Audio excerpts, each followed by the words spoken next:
Hey, what's going on, guys? Chris Travis here with Phandroid.com here at Google's Nexus event in San Francisco, taking a look at the brand new, just announced, or just officially announced anyway, Nexus 5X. So this is the follow-up to 2013's Nexus 5, which kind of was the answer to people just asking for something a little bit smaller, or a lot smaller than, say, like the Nexus 6, which we saw debut last year. I got the Nexus 5 right here, and you can see here size-wise they're pretty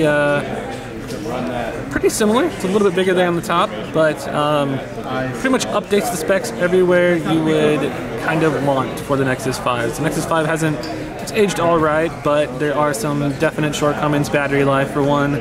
This new Nexus 5X has a 2700 milliamp hour battery. The camera is now really good. It's got a 12.3 megapixel camera with an f2.0 aperture.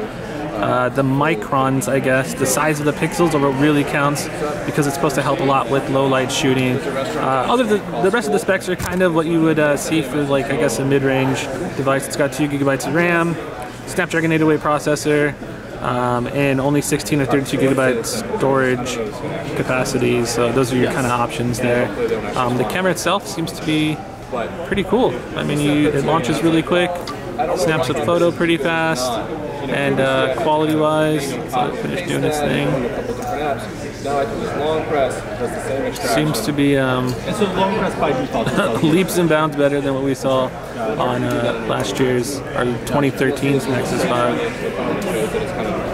But look, there's a MKBHD hanging out. A whole bunch of different ways that you can get more information about that. So pricing, we're looking at $380 for the 16 gigabyte version, or $430 for the 32 gigabyte version. So a little more expensive than that Nexus 5 that we saw from way back when. It comes in a few different colors. This is that weird kind of teal mint, and it's got like a two-tone finish here. So polycarbonate. Microphones, you got that Nexus fingerprint reader here.